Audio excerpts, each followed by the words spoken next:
e shpjegoni faktin që zoti Haradinaj dha dorëheqje nga partia AHK?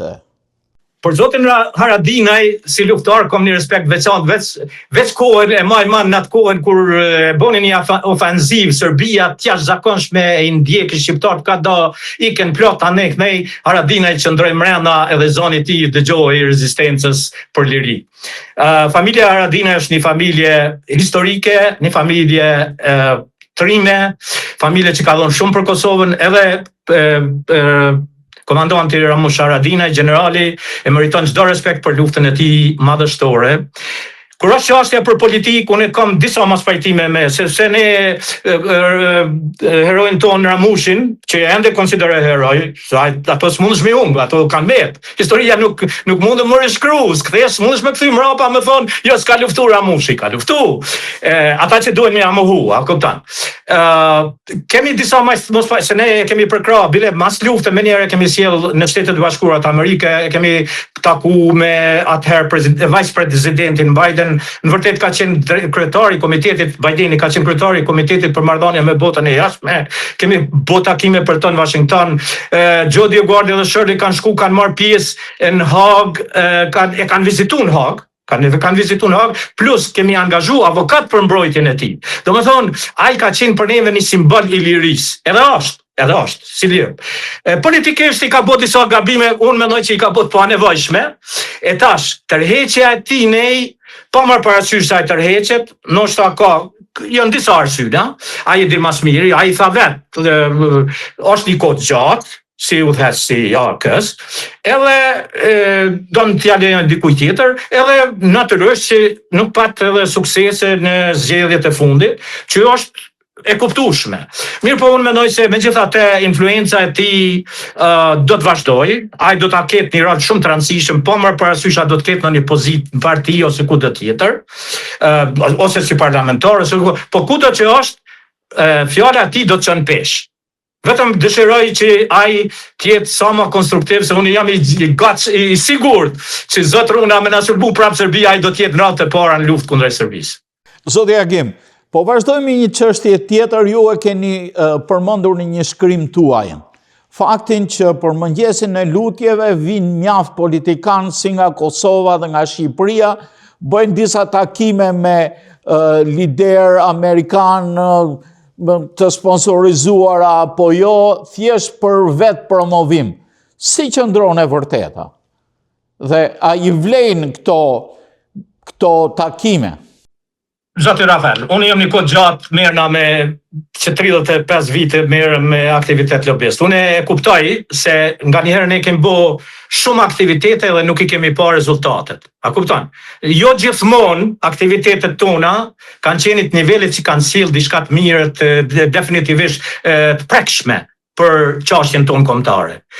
Prandaj, kur bëhen këto takime, është logjike që është mirë të bëhen. Është sa më mirë që ne të veprojmë në Shtetet e Bashkuara të Amerikës. Edhe ne si komunitet, po edhe liderët tonë. Por pyetja është, apo teprohet? Kur teprohet, kohën e fundit është tepru. Kanë ardhur njerëzit kot vetëm për me qitë emrin e vet, me marrë një fotografi aty kot. Tash për shembull ke pas takimin me kongresmen, me senator, me kongresmenin Kiev, delegacioni për shef, sa ka qenë rregull.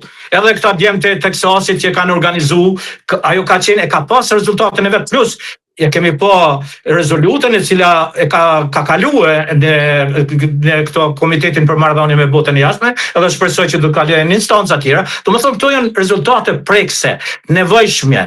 Ardhja e disa prej tyre ka qenë në rregull, por borri fort, po se nuk vihet këtu vetëm pa kur gjove që me shku një korridor me marr pjesë edhe me nxon dikon me dalën fotografi pa pikë efekti.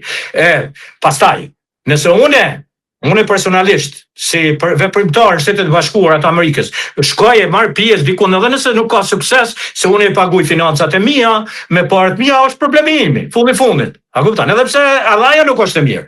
Por nëse një politikan nga Shqipëria ose nga Kosova i shpenzon parat ose të partisë ose të shtetit ose dikujt tjetër në një organizate për me ardhur dhe mos me bëu asgjë në Washington vetëm për mi dalë emri, mendon se ka arrit shumë, edhe unë isha në Washington edhe tash duhet më bëj kryetar. Jo.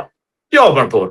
Vendoset baza punëve tjera, jo për një vizitë në Amerikë, si s'mundesh më boj madh. A kupton? Duhesh më punu non-stop me Amerikën. Bile edhe këto e kom përmend pak në shkrim. Gjithmonë ekziston tendenca ndodh diçka ose një takim në Amerikë dhe ose diçka ose për skeç ose për miri, për smiri. Nëse o kesh thonë, bo kiameti, hupi Kosova, hupi Shqipnia, Amerika, çfarë po thot? Edhe ti ta paraqethu se u maraj çdo gjë.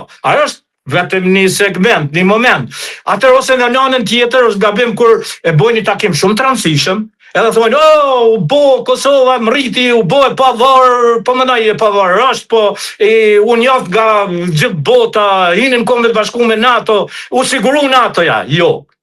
Duhet punu zoti Rafael për çdo ditë, duhet shumë takime, shumë përfaqësime, por teprimi tyne, edhe që ta përmendë e kom shkruar dhe në shkrim temin, nuk ka gjë më të keqe se sa kur një politikan nga Kosova ose nga opozita vjen edhe flet keq kundrej kundërshtarëve të vet politik. Ose nëse një veprimtar siç jam unë shkojnë në Washington edhe me përfaqësues amerikan, që ndoshta nga njerë janë të nivelit më të lartë, por shumicën e rasteve më atur, shkoj e flas keq për ty ose për një organizatë tjetër të komunitetit. Kupton? Ajo është dobësia jonë. E ti nuk e din për çfarë qëllimi shkojnë, se ata shkojnë më ngrit, mendojnë që ngritën në Amerikë se i thonë unë jam i mirë, Rafaeli i keq, edhe ju lutem delni publikisht edhe më bë kryetar të Kosovës. Apo kupton, ose të Shqipërisë. Ju përmendët NATO-n, edhe unë do ndal edhe deklaratën e fundit të zotit Haradinaj 2-3 herë ka në Shtetet e Bashkuara kohët e fundit edhe thot Kosova duhet futet në NATO. A është kjo një zgjidhje dhe a është e arritshme? Unë e uroj që të jetë ashtu. Unë pajtohem me ty. Është një zgjidhje e arritshme, është pak më vështirë. Nuk është edhe aq e lehtë. Do të arrihet një afat më të gjatë, a kupton? Jo aq lehtë. Nuk është aq lehtë, për arsye se në NATO i ke 5 shtete që nuk e njohin Kosovën. Edhe NATO-ja voton me konsenzus.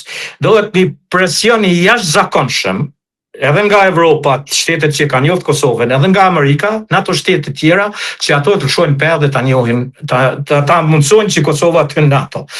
Prandaj, herë do kur Kosova do të hyjë NATO, mirë po duhet një punë e madhe. Tash, normalisht që nëse Amerika don, sikur që presidenti Bush e shpalli pavarësinë e Kosovës në Shqipëri, në Tiranë ka shpall. Edhe deklarata e tij zoti Rafael ishte bisedu në ball, enough is enough. Kem bisedu ball, u bën bisedime, dialogje, atisari, këto. Kosova duhet të bëhet e pavarur dhe pikë, edhe e bonit pavarur. Tash u dush me anashkalu Këshillin e Sigurimit, u dushtu Amerika nëse don. Është e mundur që mundet të gjenë mënyrën me anashkalu presidenti, sidomos presidenti Trump. Me mënyrën e vet veprimit, unë mendoj që me arrit qëllimit që ne ta bindim presidenti Osmani që ka afërsi e dikush tjetër, që ta bindim presidentin Trump, që është e mirë që Kosova të futet NATO, ai mundet me realizu. Unë mendoj. A kupton? Domethënë është e realizueshme, është dëshirë e komandantit Haradinaj, herojt ton, e njëjtë me temën, edhe unë dëshiroj që Kosova të NATO, por ndërkohë ne edhe si qeveri e Kosovës, Kurti, edhe presidentja, duhet synojnë sa më shumë të afrohen me Amerikën, që ne të kemi në një pakt të mbrojtjes mes Kosovës, Amerikës dhe Britanisë e Amerikës, edhe këtyne të përkohshëm derisa nuk arrihet NATO. Se ne, Serbia, arsyeja pse nuk tërhiqet nga Kosova, një ndër arsyet, se ajo gjithmonë shpreson që do të ndrojnë rrethona ndërkombëtare dhe ajo mundet më kthyn Kosovë. Në momentin që jemi Kosova NATO, ose ka një pakt mos sulmimit me Amerikën, që Amerika do ta mbron Kosovën nëse dikush e sulmon, po e zon, një marrëveshje të tillë, atëherë Serbia e din që s'ka çkalit mo, a kupton? Edhe do të tërhiqet. Kjo është mendimi im. Okej, zoti Agim, në këtë mes unë do të përmend një frikë të një gazetari serb që thoshte se nëse Amerika për të arritur paqen gjeopolitike në Ukrainë ja le Rusis të marrë Krimen, atëre Kosova do bëhet e pavarur se ne po marrim Kosovën, ju po ju lejmë Krimen. Ky ishte koncepti i tij. Ato janë mendimet serbe, ka varianta të ndryshme, zotë Rafael. Dëgjoj. Veprimi ynë shkon në drejtim që pa marrë parasysh çka ndodh me Krimen, pa marrë parasysh, a do ta merr Rusia, as do ta merr Rusia, Kosova është e pavarur. Edhe ne duhet të luftojmë për atë pavarësi, të arrijmë atë PBD-je. Kemi të pavarësinë ta mbrojmë. Ne duhet ta mbrojmë, edhe unë mendoj se nëse ne jemi të mobilizuar, nëse jemi të fortë, edhe tash gjitha shenjat janë se Kosova do të bëhet një shtet shumë i fortë, me zgjedhjet e tashit që u kryen me datën 28, edhe me krijimin e qeverisë, edhe arritjen e gjitha këtyne, po kalojnë marrëveshjet, shpresoj që edhe presidenti ja kalon, sikur e thash më herët. Atëherë keni shtet që është në kamp të veta, një shtet në funksion të plot. Ne nuk duhet mërzitemi, shka thot një serbe dhe mendojnë ata se jo tashti s'mundet Amerika me nuk vendos Amerika. Ndëgjo, Amerika është shtet shumë praktik. Nëse sheh që në Kosovë ekziston mundësia që një pjesë të jepet Serbisë pa dhimbje, ndoshta edhe pajtohet. Se më herën e parë kur i thanë presidentit Trump se u morën këta 3 vetë që shkunën te Grenell për me nda Kosovën, pa dalë me deklaratë tha, unë nuk jam për ndarje, por nëse palët merren vesh me zveti, unë nuk kam me mënyrë pasore, unë s'kam asgjë kundër. Do me thonë, nëse ne si Kosovë, edhe politikanët tanë janë unik, kur mo Kosova, as nuk të ndohet, as nuk do të okupohet, do të frymoj e lirë Dardania jonë.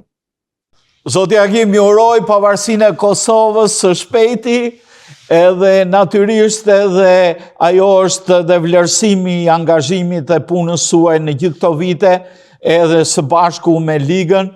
E di që Joe dhe Shirley sot janë në Boston, do t'jenë në një takim aty. Di që William Walker po bërë një turne në për Shtetet e Bashkuara për librin Reçaku, do t'a kemi edhe në Michigan, edhe do t'kemi mundësi t'a intervistojmë. Ju urojmë të gjithë të mirat, ju falemderit për këtë bisedë mjaft të gjatë dhe interesante, po besoj se prekëm argumentet e të gjithë Kosovës nga pak, por natyrisht të fokusuar tek problemet kryesore, tek zgjedhja e presidentit të ardhshëm apo presidentes, edhe tek presidentes. Edhe tek gjyqi i Hagës. Edhe njerë, miru takofshim në emisionet të tjera. Faleminderit, e kemi filluar një vit shumë të mirë të mbarë, shpresoj që të vazhdon kështu. Natyrisht edhe ne ju urojmë gjithë të mirat juve edhe Ligës Qytetare Shqiptar-Amerikan. Faleminderit shumë edhe unë juve. Dashur televizionistët të televizionit të Shqiptarëve të Amerikës, ne këtu i tham fund të emisionit tonë Argument, në lidhje të drejt për drejt me zotin Agim Aliçkaj, trajtuam problemet më të fundit të zhvillimeve në Kosovë. Miru takofshim në emisionet tjera.